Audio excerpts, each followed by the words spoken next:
అసలు అమ్మ ఎందుకు ఏంటి అక్కడ ఏమైనా అంటే నిన్న వచ్చారు అది నిన్న వచ్చారు అంతకు ముందు మొదటి మా 4-5 రోజులు అయితే కనిపించలేదు మొదటి 3-4 రోజులు కనిపించలేదు ఓకే ఓకే తను కూడా అంటే రెండో అమ్మాయి చదువుకుంటుంది కదా మేబీ వాళ్ళైతే రోడ్లకి పరువు తీసుకుంటున్నారు. కొంతమంది ఎవరు చెప్పుండొచ్చు ఇంకా అమ్మాయికి ఇంకా పెళ్లి కాలేదు, ఇప్పుడు ఈ అమ్మాయిని కూడా తీసుకొస్తే ఇంకా శ్రీన్ గారు బాధపడ్డారు, చెప్పారంట ఎవరికో ఇంకో రెండో అమ్మాయిని కూడా ఇందులో లాక్కండి, ఆ అమ్మాయి పెళ్లి కావాలి అనవసరంగా ఇచ్చేయకండి అని పాపం అక్కడ కూడా అతను అలా ఆలోచించారు. పాపం అమ్మాయిని తీసుకురాకండి, తీసుకొస్తే అమ్మాయికి పెళ్లికి కష్టం అవుతుంది, ఇలా సోషల్ మీడియా ముందుకు తీసుకురాకండి అని చాలా రిక్వెస్ట్ చేశారండి పాపం ఆ విషయంలో కూడా. అయినా వినుకున్న అమ్మాయిని కూడా తీసుకొచ్చారు వాళ్ళు. అదే మీరు విన్నారా వాళ్ళ డిమాండ్స్ ఏంటని మీరు విన్నారా?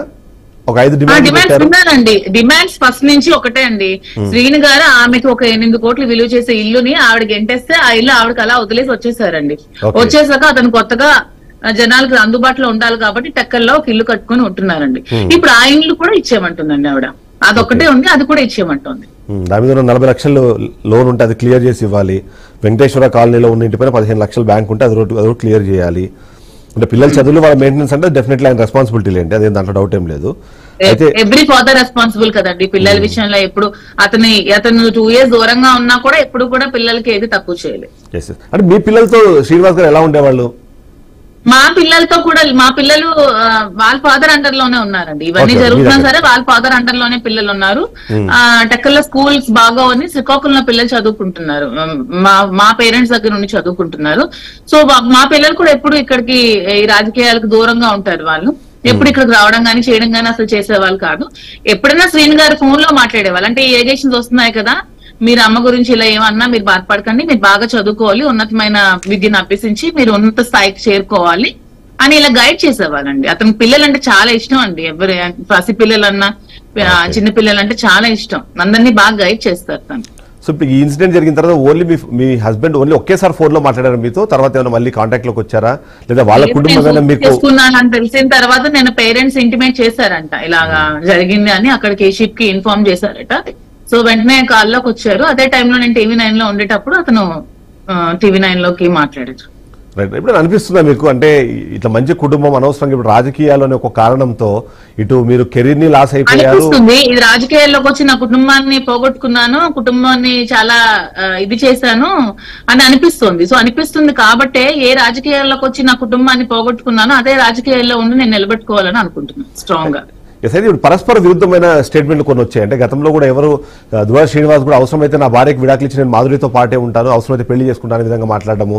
మిమ్మల్ని ఒకవేళ అంటే మిమ్మల్ని కూడా ఒక లైవ్ షోలో అడిగినప్పుడు ఒకవేళ ఏంటి వాట్ ఇఫ్ ఆయన వచ్చి మిమ్మల్ని పెళ్లి చేసుకుంటానంటే మీరు ఇంకా అలాంటి అంటే ఇప్పుడు ఇలా జరుగుతున్నాయి స్టేట్ మొత్తం, స్టేట్ లో ఒక ఉన్నతమైన అతను నాయకుడు, అతనికి చాలా ఫ్యాన్స్ ఉన్నారు, చాలా స్టేట్ లెవెల్లో చాలా మంది ఉన్నారు, అతను చాలా అభిమానులు, అతనికి మంచి వాయిస్ ఉన్న లీడర్, చాలా మంచి మనిషి.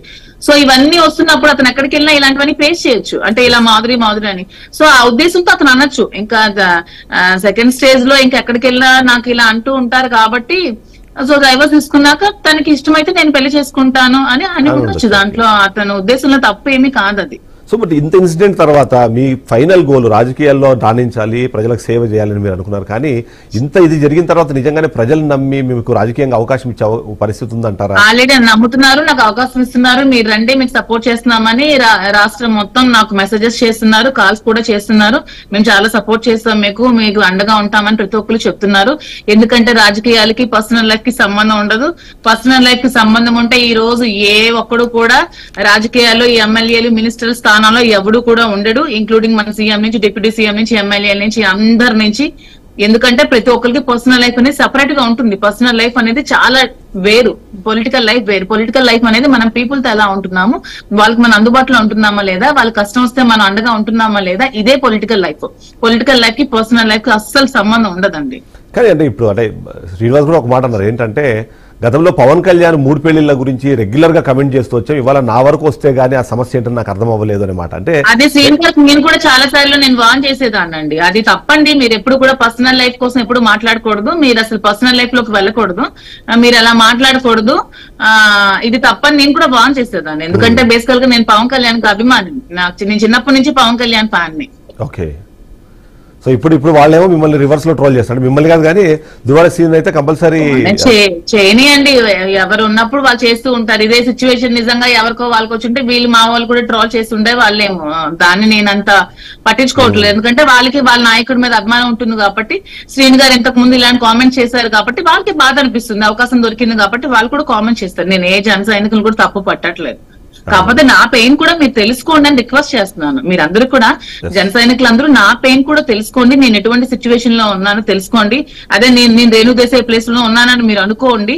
మీరు అనుకుంటే మీరు మీ వదినకి అలా కామెంట్ చేసినట్టు నన్ను కామెంట్ చేస్తారా? మీరు ఆవిడని యాక్సెప్ట్ చేశారు కదా, నన్ను అలాగే యాక్సెప్ట్ చేసి నిజానిజాలు తెలుసుకోండి నేను రిక్వెస్ట్ చేస్తున్నాను. కానీ ఎవరికి నేను జన సైనికులకి ఎవరికి తప్పు పట్టట్లేదు, ఎందుకంటే శ్రీను గారు ఆ రోజు కామెంట్ చేశారు కాబట్టి ఈ రోజు అవకాశం దొరికింది కాబట్టి అమ్మాయి నేనా ఎవరా అనేది తెలియకున్నా వాళ్ళు శ్రీను గారిని హైలైట్ చేయడానికి శ్రీను గారి మీద